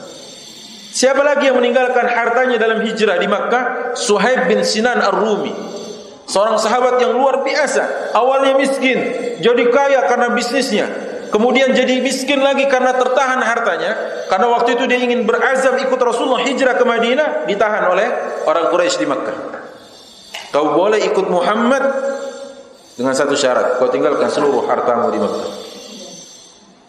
Maka dialah yang meriwayatkan hadis kepada kita ini. Hadis ini mungkin pernah kita dengar. Ajaban li amril mu'min. Sungguh perkara mukmin itu sangat menakjubkan. Inna amrahu kullahu lahu khair. Perkara mereka semuanya baik. Perkara orang beriman semuanya baik. Tidak ada yang tidak baik. In asabathu sarra syakara fakana khairan lahu. Kalau dia mendapatkan hal yang baik, rizki, berita yang baik, maka dia bersyukur. Syukur yang baik untuknya. Wa in asabathu darra, kalau dia ditimpa musibah, ada sesuatu hal yang tidak menyenangkan dia, menyapanya dan sebagainya, sabara, dia bersabar. Fakana khairun lahu, dan sabarnya baik untuknya. Ini kalau bicara ngena banget ini. Kenapa ngena banget? Tokoh perawi hadisnya mengalami masa itu. Siapa tadi namanya? Suhaib bin Sinan Ar-Rumi. Tertahan hartanya di Makkah. Ya, semua kekayaannya disita, tapi dia berhijrah untuk Allah. Ini hijrah yang pertama. Kemudian hijrah yang kedua adalah al-hijrah wal ghazw 'inda an-nafir min al-imam. Hijrah yang kedua karena hijrah menyelamatkan diri dalam pertempuran. Boleh hijrah, ya. Ini semua atas perintah imam. Ini kuatifillah azanillahu yakum, perintah pemimpin maksudnya. Ya seperti halnya Makkah sudah tidak lagi kondusif untuk menyemai dakwah, menyemai bibit-bibit dan benih-benih dakwah di Makkah, maka Rasulullah SAW ya membidik Madinah sebagai tempat hijrah. Sahabat bertanya, ya Rasulullah, yasta'dzinuna lil hijrah. Mereka meminta izin kepada Rasulullah untuk hijrah, tapi apa kata Rasulullah? Uritu dar hijratikum. Kata Rasulullah, telah ditampakkan kepadaku tempat yang akan menjadi daerah hijrah kalian. Waktu itu sahabat sudah menanti-nanti, sudah enggak kuat lagi di Makkah. Maka apa? Berhijrahlah setelah itu atas izin Allah Subhanahu wa taala. Ya, kemudian mereka disambut oleh penduduk Madinah dengan gegap gempita. Baik. Nah, ikhwati fillah azanillahu yakum. Kalau kita bicara syarah hadis ini, syarah riwayat ini, Allahu Akbar. Rasulullah memerintahkan orang yang berhijrah, ingin berhijrah, diperintahkan kembali. Kenapa? Karena telah membuat orang tuanya menangis. Hijrah bukan main ke rumah teman. Hijrah itu kan menyita semua yang saya bilang tadi. Ya, kadang meninggalkan keluarganya. Rasulullah waktu hijrah meninggalkan putrinya yang bernama Zainab. Ya. Zainab ditinggalkan oleh Rasulullah di Makkah. Bahkan dia yang bersuamikan Al-As, suaminya ini masih musyrik dan tidak mau masuk ke dalam agama Islam, bukan karena faktor apa-apa. Dia takut kalau masuk Islam, karena Zainab lebih dulu masuk Islam mengikut ajaran ayahnya. Dia takut dia menjadi cibiran atau bahan bullying dari orang-orang di sekitarnya. Masa Al-As atau Abul As bertekuk lutut dengan ikut agama istrinya. Dia juga bilang fair ke istrinya, saya bukan menolak ajaran ayahmu, saya tidak mau menolak ajaran mertua saya, cuma satu aja, saya takut nanti dibully katanya. Saya bertekuk lutut di depan istri saya. Itu aja katanya. Makanya Zainab waktu Rasulullah sudah di Madinah dan pada tahun kedua Hijriah tepatnya itu, ya, pada tahun kedua Hijriah tepatnya di bulan Ramadan, Zainab itu sebenarnya berdoa begini, ya Allah selamatkan ayahku dan selamatkan pula suamiku. Padahal suaminya musyrik. Betul. Sebab apa? Kalau ayahnya terbunuh, risalah Islam selesai. Betul ya? Kalau suaminya yang terbunuh, maka Zainab jadi janda. Masya Allah. Akhirnya apa? Dia berdoa dan betul. Suaminya ini Abul As ini tidak jadi dibunuh atau tidak termasuk yang terbunuh, tapi tertawan. Dan kebijakan Rasulullah yang tertawan itu harus ya memberikan tebusan kalau mau bebas. Waktu itu Abul As mengeluarkan apa? Mengeluarkan kiladah. Kiladah itu kalung yang waktu disetorkan ke Rasulullah, Rasulullah meneteskan air mata. Kenapa? Karena kalung ini kalung milik Zainab, pemberian dari Khadijah, istri tercintanya. Insyaallah ya. Khadijah the true love of Rasulullah, betul-betul. Rasulullah langsung nangis. Ya, maka Rasulullah mengatakan, wahai sahabatku, jika engkau perkenankan Abul As, aku bebaskan, cuma-cuma aku bebaskan dia. Dikembalikan kiladahnya, apa tadi? Kalungnya, dan dibebaskan Abul As cuma-cuma oleh Rasulullah SAW.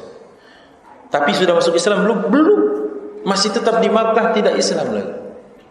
Sampai akhirnya sebelum dia berangkat pulang ke Makkah, Abul As dibisikin oleh Rasulullah, Abul As, innaka mru'un, ya, sungguhnya wahai Abul As, engkau adalah seorang yang berkomitmen dengan janji. Nanti kalau sampai di Makkah, antarkan istrimu bertemu aku, kata Rasulullah. Makanya sama Abul As diantar itu istrinya siapa? Zainab. Dan Abul As masih di Makkah dan dia pedagang. Waktu dia berdagang pulang dari Syam, ditahan oleh kaum muslimin, dicegat itu. Lari tunggang-langgang menyelamatkan diri Abul As. Akhirnya masuk ke rumah siapa? Zainab istrinya. Begitu di rumah Zainab, Zainab pasang badan. Kata Zainab, ketahuilah Abul As, ya, aku memasang badan untuk Abul As. Aku memasang badan untuk Abul As. Dan Rasulullah mendengar ucapan itu, kata Rasulullah, suara siapa yang kalian dengar ini? Sahabatnya bilang, itu suara putrimu, hai Rasulullah SAW. Dengarkan, dia telah memasang badannya untuk Abul As, jangan ada satupun yang colek-colek. Akhirnya sama Rasulullah, Abul As dikawal untuk kembali ke Makkah oleh sahabatnya, dikawal, disuruh oleh Rasulullah, dan sampai di Makkah dia bersyahadat, asyhadu an la ilaha illallah wa asyhadu anna Muhammadar Rasulullah. Lihat, berapa penantian doa seorang istri salihah ini biar suaminya menjadi salih juga. Berapa tahun? 6 tahun penantiannya. Allah baru bukakan pintu hidayah bagi Abul As. Ini belum apa-apa, rumah tangga setahun udah curhat, Ustaz, tolong Ustaz, suami saya, aduh, apa saya minta cerai aja sama dia, Ustaz. Ya salam, ya.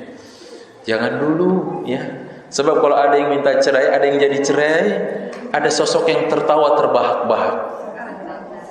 Ada sosok yang bertepuk tangan sorak-sorai. Siapa itu? Iblis, laknatullah alaih.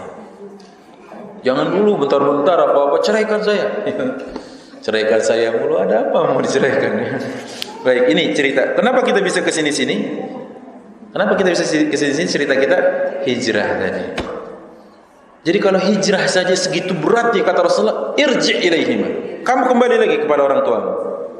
Diusir sama Rasulullah. Enggak boleh ikut untuk hijrah. Kenapa demikian? Karena engkau telah membuat orang tuamu meneteskan air matanya.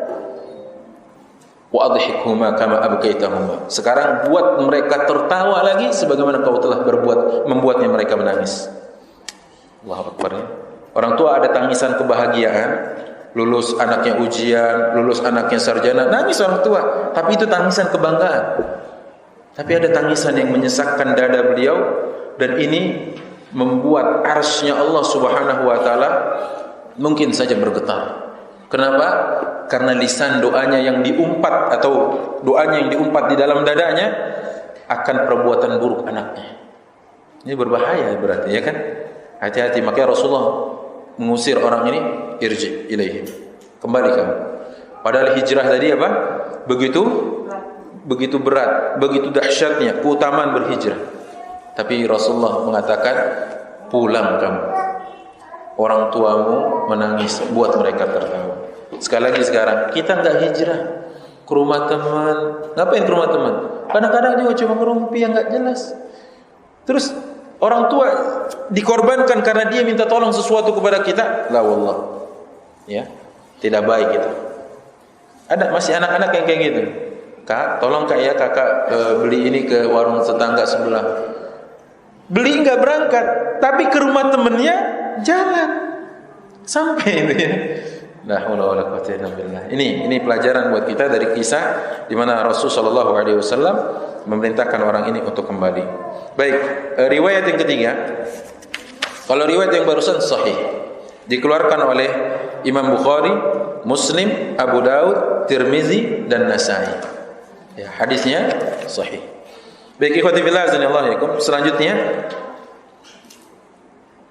Haddatsana Abdurrahman bin Syaibah, telah mengabarkan kepada kami Abdurrahman bin Syaibah. Qala akhbarani Ibnu Abi Fudayk, telah mengabarkan kepadaku Ibnu Abi Fudayk. Qala haddatsani Musa, telah mengabarkan kepadaku Musa an Abi Hazim. Abi Hazim sudah kita ketahui tadi namanya. Dari Abi Hazim anna Aba Marrah, bahwasanya Aba Marrah maula Ummu Hani binti Abi Thalib, yaitu budak dari Ummu Hani putri Abu Thalib. Jadi Ummu Hani ini masih saudari Ali dan Ja'far. Akhbarahu annahu rakiba ma'a Abi Hurairah, bahwasanya ia mengabarkannya dia pernah berkendara bersama Abu Hurairah ila ardihi bil Aqiq, ke sebuah tempat tinggalnya di daerah Aqiq. Aqiq ini di daerah Dzulhulaifah tadi. Aqiq daerah di Dzulhulaifah. Fa idza dakhala ardahu saha bi'a'la sautihi, jika sudah masuk ke daerah Aqiq ini, maka dia dengan suara lantang mengucapkan Alaikassalam wa rahmatullahi wa barakatuhu ya ammatah, gitu kira-kira. Dengan suara lantang dia doain emaknya dari jauh gitu, dari sebuah tempat namanya Aqiq. Dan dalam riwayat juga Aqiq ini, Aqiq dalam riwayat Rasulullah SAW yang lainnya disebutkan itu tempat di mana orang berjual beli dan transaksi apa? Unta. Makanya kata Rasulullah, maukah kalian aku tunjukkan sebuah hal yang lebih baik daripada orang yang mendapatkan unta yang ditransaksikan di Aqiq itu tadi. Apa kata sahabat? Mau. Padahal kata Rasulullah, perbuatan yang akan aku tunjukkan ini tidak terdapat perbuatan dosa, tidak juga memutus silaturahim, karena di dalam dunia bisnis potensi dua hal ini: berbuat dosa dengan kecurangan atau menipu, kesaksian palsu, atau memutus silaturahim karena dianggapnya sebelah menjadi rivalnya. Ya, dalam dagang biasa sampai ada yang nyantet, waliyazubillah, jangan sampai ada yang sihir, ya kan? Dan sebagainya, ada pakai pengasihan dan penglaris. Maka kata Rasulullah, maukah kalian aku tunjukkan sebuah muamalah yang lebih baik daripada engkau mendapatkan unta yang dijual di Aqiq itu dan tanpa berbuat dosa dan tanpa memutus silaturahim. Kata sahabat, apa itu ya Rasulullah? Ya, seorang yang datang ke masjid Allah membaca 1 dan 2 ayat. 1 ayat setara dengan 1 ekor unta, 2 ayat setara dengan 2 ekor unta, begitu seterusnya, kata Rasulullah. Hari ini sudah berapa yang kita kaji? Ya kan? InsyaAllah, ya, luar biasa. Nah, Aqiq itu tempat itu. Nah, Abu Hurairah kalau sudah sampai tempat itu, ya sahabi a'la sautihi, teriak dengan suara lantang yang assalamu atau alaikissalam wa rahmatullahi wa barakatuhu ya ammatah. Dia doain maknya dari jauh ini. Dari jauh aja udah didoain, Masya Allah, ya. Anak yang saleh ini. Wa taqulu alaikassalam wa rahmatullahi wa barakatuhu. Maka jawaban ibunya juga sama, dan doanya pun sama dengan apa yang di riwayat sebelumnya. Luar biasa ini, ikhwati fillah azanillah.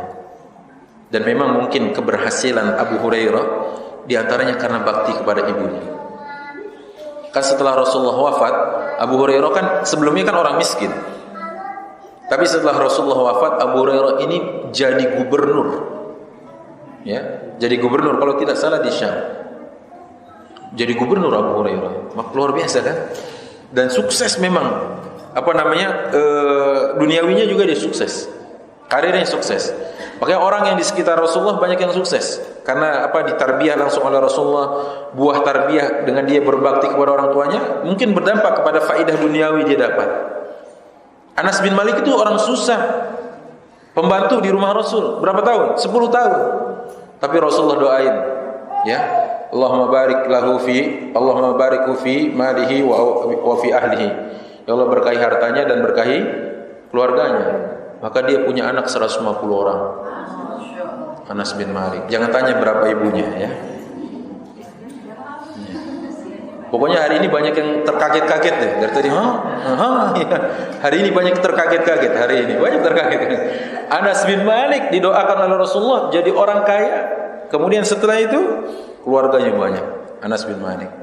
Ya, kalau sekarang saya mau tanya sama ibu-ibu semua, kalau Rasulullah sekarang kira-kira hidup, terus doa Rasulullah diijabah, kita mau minta apa coba? Kalau surga iya, nanti di akhirat. Di dunianya.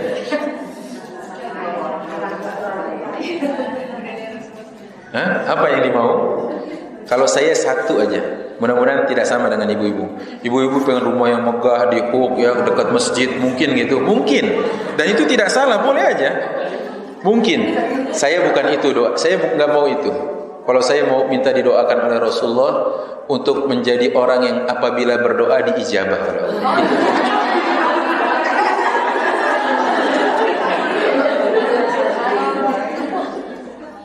Itu aja ya. Kalau saya emang enggak usah muluk-muluk, itu aja. Enggak mau yang rumah kayak istana, enggak. Saya minta didoakan biar menjadi orang yang doanya diijabah, itu. Sama seperti Sa'ad bin Abi Waqqas. Ya Rasulullah, makanya kalau minta itu jangan yang muluk-muluk, satu aja ya. Dia pernah meminta, ya Rasulullah, ud'ullaha li an akuna mustajabat da'wah. Kata Sa'ad bin Abi Waqqas, wahai Rasul, doakan dong kepada Allah agar aku mampu menjadi orang yang kalau berdoa diijabah. Dan benar, Rasulullah mendoakan dia jadi orang yang kalau doa diijabah. Tapi Rasulullah kasih resep, atib mat'amak, jaga yang engkau makan. Dan subhanallahnya ya, waktu Sa'ad bin Abi Waqqas terzolimi oleh salah seorang Yahudi, dia mengumpat dalam dirinya dan dia mengatakan, demi Allah, tanpa mendahului takdir Allah, orang ini akan mati di tempat ini dengan cara seperti ini. Ditunjuk oleh Sa'ad bin Abi Waqqas, dan benar-benar meninggal seperti apa yang didoakan oleh Sa'ad bin Abi Waqqas. Luar biasa, tajam sekali tulisan kan, hati-hati.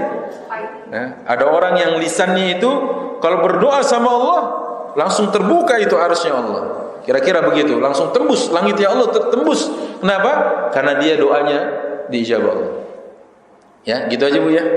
Jadi kalau mau didoakan, ya, yaitu mohon jadi orang kalau apabila berdoa diijabah. Itu aja. Selebihnya ibu tinggal improvisasi.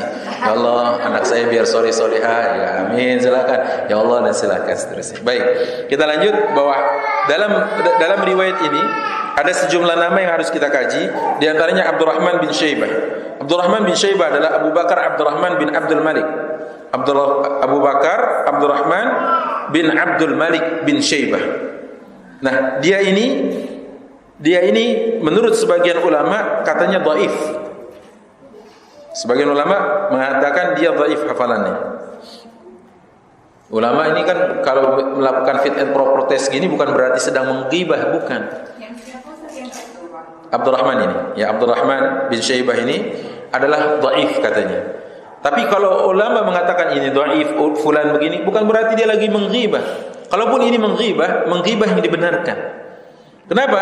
Karena demi kemaslahatan untuk menjaga kesahihan hadis ini, sahih atau tidak. Gitu ya. Maka dalam ilmu di syariat ini ada namanya ilmu rijalul hadis. Ada juga ilmu al-jarh wa ta'dil. Ilmu rijalul hadis adalah ilmu yang menyatakan tentang fulan layak atau tidak meriwayatkan hadis. Kayak gitu kira-kira. Ya makanya kalau ada orang-orang liberal yang menuding bahwa wah ini hadis ini cuma rekayasa sekelompok orang aja yang mengatasnamakan diri mereka ulama. Kemudian begini dan seterusnya, kita katakan itu adalah ucapan yang tidak bertanggung jawab. Karena ulama ini menjaga betul-betul, memverifikasi sampai kepribadiannya hari-hari bagaimana. Kalau kepribadiannya hari-hari suka main catur, ditolak hadisnya. Kenapa? Catur itu buang-buang waktu. Ya kan? kuda dimakan gitu. Kuda diangkat misalkan gitu, dipikirin lama gini. Buang waktu. Ya itu zaman dulu. Entah kalau ulama hadis sekarang mengetahui ada yang namanya jejaring sosial Facebook misalkan, mungkin juga ulama yang main Facebook tidak dipakai riwayat ya, jangan-jangan gitu. Kenapa? Karena banyak habis di situ aja untuk hal-hal yang tidak manfaat. Itu kira-kira ya. Jadi wabillahi azanillahu itu tentang beliau. Kemudian Ibnu Abil Fudayk, tadi kan disebutkan Ibnu Abil Fudayk itu siapa? Beliau bernama Muhammad bin Ismail. Namanya Dinar. Ya, nama bekennya Dinar, nama populernya gitu ya. Dan orang yang terpercaya, banyak meriwayatkan hadis, meninggal pada tahun 200 Hijri. Ini Ibnu Fudayk. Yang selanjutnya adalah nama Musa. Tadi ada Musa disebutkan. Musa ini adalah namanya Musa bin Ya'qub. Ayahnya namanya Ya'qub. Yahya ibn Ma'in. Yahya ibn Ma'in ini adalah guru dari Imam Bukhari. Yahya ibn Ma'in mengatakan orang ini thiqah, terpercaya. Thiqah itu terpercaya. Ya, thiqah itu terpercaya. Walaupun Imam Nasa'i mengatakan laisa biqawi. Walaupun Imam Nasa'i mengatakan orang ini tidak cukup kuat hafalan hadisnya. Laisa biqawi kata beliau. Baik. Nah, Al-Aqiq dalam riwayat tadi ada tersebut Al-Aqiq sudah saya sebutkan bahwa itu adalah sebuah tempat di Dzulhulaifah. Ya, ini sebuah tempat di daerah Dzulhulaifah. Dan Dzulhulaifah ini adalah tempat di mana seorang melakukan menjatuhkan niat ihram haji maupun umrah tadi. Kemudian ismu Abu Hurairah. Nama Abu Hurairah itu sudah sempat bahas ya. Siapa nama Abu Hurairah? Masih ingat enggak? Belum sempat dibahas ya? Sudah, seingat saya sudah. Abu Hurairah memiliki nama Abdullah atau Abdurrahman bin Sakhr. Abdullah atau Abdurrahman bin Sakhr. Tapi namanya tidak lebih populer dari Abu Hurairah julukannya. Karena satu waktu tatkala dia sedang di padang pasir, dijumpai ada anak kucing, ya, yang kemudian dia tolong ditaruh di kum. Ini kumnya, ini kum itu maksudnya apa namanya? Lengan bajunya ditaruh di sini. Lengan baju gamis kan lebar-lebar ya. Ditaruh di sini sampai di rumahnya, ternyata mengeong itu apa kucing. Kan kaget, nggak ada yang piara kucing di sini, terus mengeong kucing itu. Maka sejak hari itu dia dipanggil ayah kucing, ya, atau Abu Hurairah. Hirrah atau Hurairah kucing. Hurairah itu berarti kucing kecil, ya, yang makanya bisa masuk ke sini karena kucingnya kecil. Nah, Abu Hurairah disebut dipanggil Abu Ayah Hurairah kucing kecil. Ayah kucing kecil. Maka kalau di sini ada ibu-ibu yang senang kucing, ya, maka jadi Ummu Hurairah kira-kira ya. Ummu kucing ya, atau ibu kucing gitu ya. Dan ikhwatibillah azanillahu yakum, nama Abu Hurairah ternyata lebih populer daripada nama aslinya Abdurrahman atau Abdullah bin Sakhr tadi. Kemudian disebutkan bahwasanya Zuhri menyatakan Allahumma illa an yakuna lahu ismani qabla islamihi. Kata Zuhri ini ulama tersohor, ulama hadis. Allahumma illa an yakuna lahu ismani qabla islamihi. Abu Hurairah itu memang punya dua nama sebelum dia Islam, kata dia. Fa ma ba'da islamihi fala ankara an yakuna Nabi sallallahu alaihi wasallam ghayra ismihi wa sammahu Abdullah. Adapun setelah masuk Islam, maka namanya adalah diganti oleh Rasulullah menjadi Abdullah atau Abdurrahman. Ya, namanya katanya Abdullah atau Abdurrahman. Tapi Allahu a'lam bishawab, yang namanya nama Abdurrahman, Abdullah dan sebagainya zaman dulu memang udah ada. Bahkan itu dipakai oleh orang-orang musyrik. Di Mekah itu nama-nama itu ada. Ya, namanya nama Islami gitu. Tapi ternyata perbuatannya syirik. Kayak gitu kan? Nah, maka ikhwatifillah azanillahu yakum, sebenarnya ada pertanyaan, boleh enggak sih Ustaz dengan setelah kita berhijrah ini, berpindah agama, nama kita tidak diganti? Saya katakan mengganti nama tidak menjadi keharusan. Tidak. Namanya Michael diganti Mikail setelah Islam, gitu ya. Contoh, gitu ya. Apakah mesti begitu? Saya katakan tidak mesti. Karena Umar sebelum Islam namanya Umar. Saat jahiliyah namanya Umar. Saat masih jadi preman namanya Umar. Setelah masuk Islam, Umar. Tetap namanya dia, ya. Artinya apa? Tidak dirubah setelah dia masuk Islam. Walaupun mungkin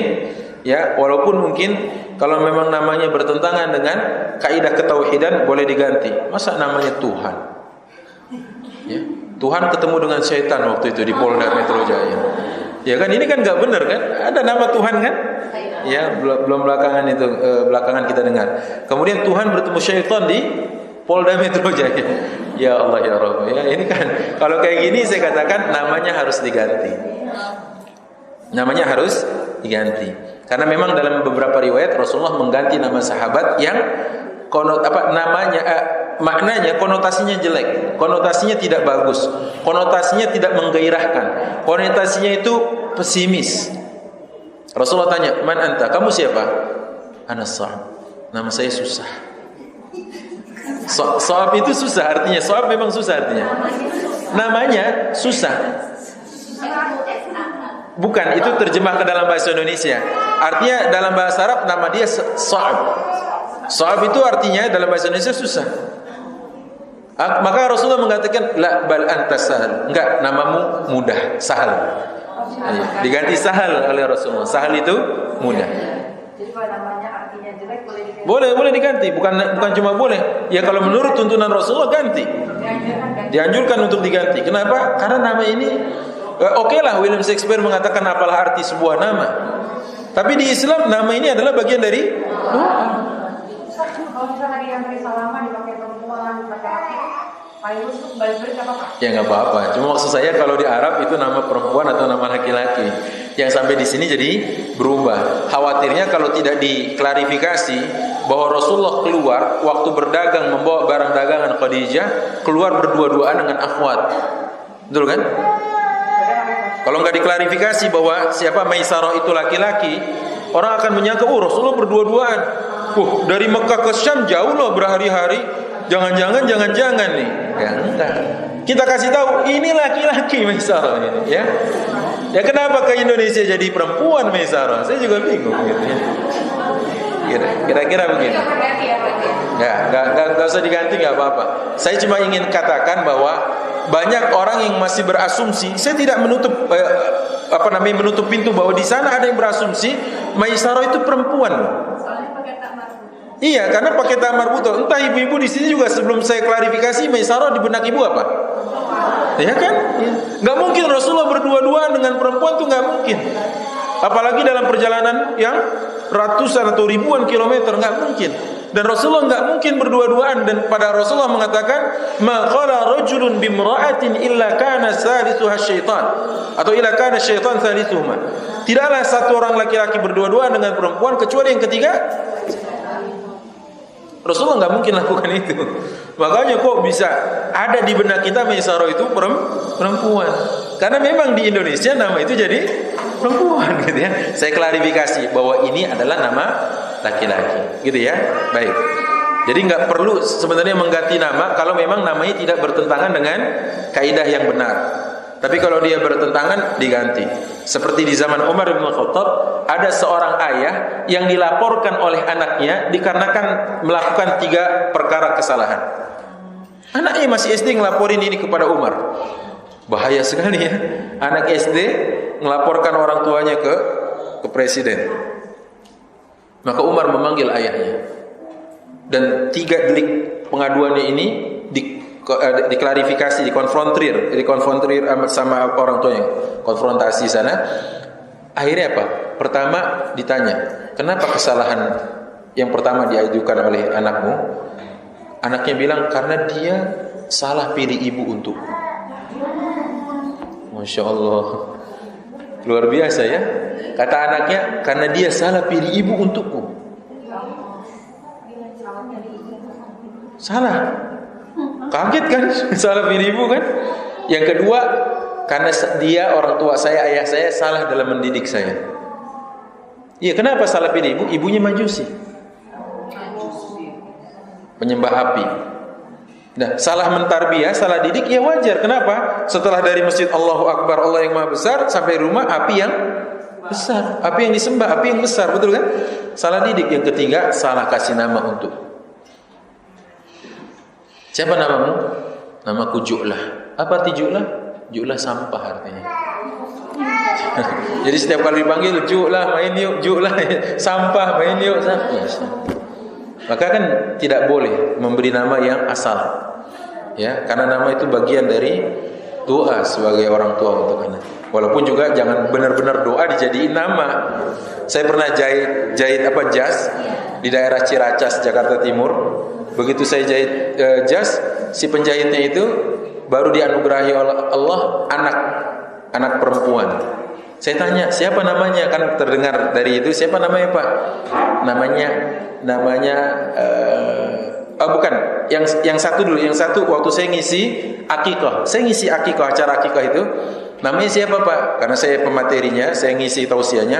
Ini Ustaz namanya Arina. Nama panjangnya apa? Arinal haqqa warzuqna tiba.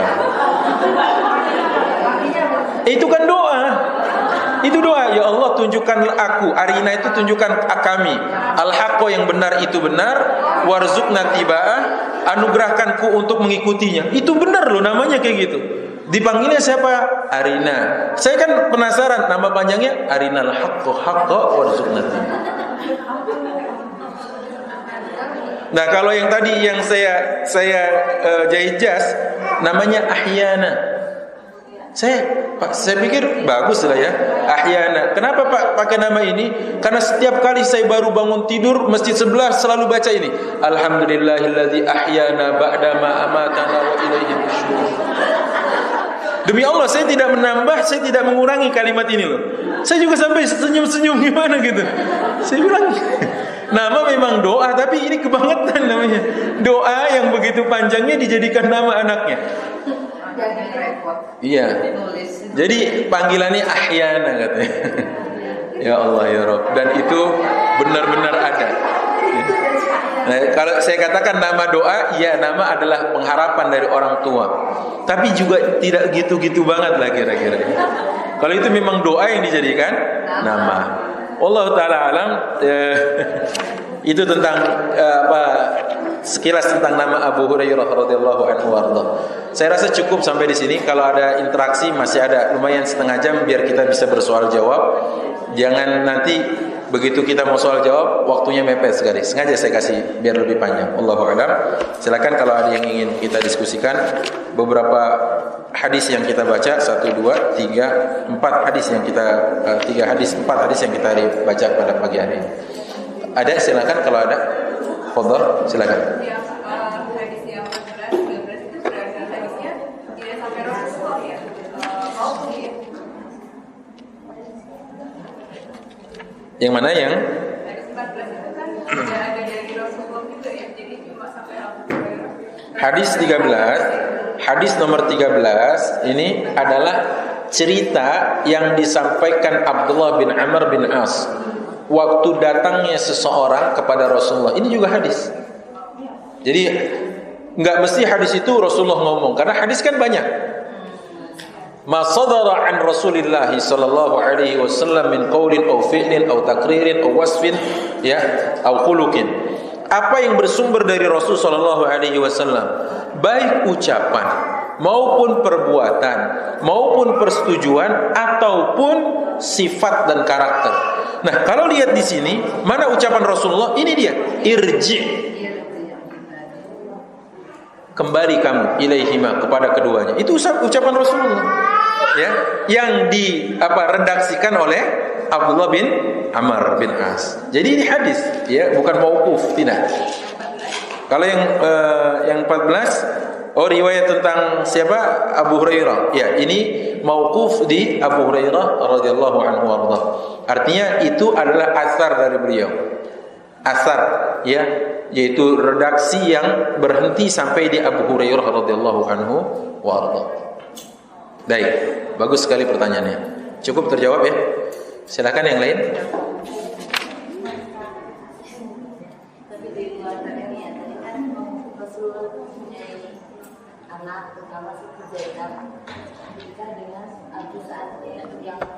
Abul As. itu gimana ya? Rasulullah berarti kan menikahkan kayak orang kafir itu gimana ya? Takut saya salah persepsi gitu. Iya. Rasulullah waktu menikahkan dengan orang kafir belum turun ayat larangan menikahkan dengan orang kafir. Oh, ya itu dia. Iya. Jadi itu belum turun ayat yang melarang seorang muslim menikah dengan beda agama. Ya, itu enggak apa-apa. Itu enggak apa-apa. Karena Rasulullah berbesan juga dengan Abu Lahab. Rasulullah besanan dengan Abu Lahab. Ya. Utaibah itu menantu Rasulullah sallallahu alaihi wasallam, anak dari Abu Lahab. Tapi Rasulullah karena menantu ini kurang ajar, waktu Rasul lagi baca Quran surat An-Najm, dia bilang akfuru bin Najm. Saya mengingkari, saya kafir dengan surat An-Najm yang kau baca. Maka Rasul sallallahu alaihi wasallam dicekik oleh siapa? Oleh Utaibah, dan Rasulullah sallallahu alaihi wasallam berdoa, Allahumma sallit alaihi kalban min kilabik. Ya Allah, kuasakan anjing ini untuk menguasai diri si Utaibah ini. Maka waktu dia di Syam, Utaibah ini dikepung oleh gerombolan singa. Dan singa mencabiknya, mencakarnya, menggigitnya, dan dia mengatakan, "Ya wailata, celaka saya. Qatalani Muhammad," kata Utaibah, "aku dibunuh oleh Muhammad dengan doanya.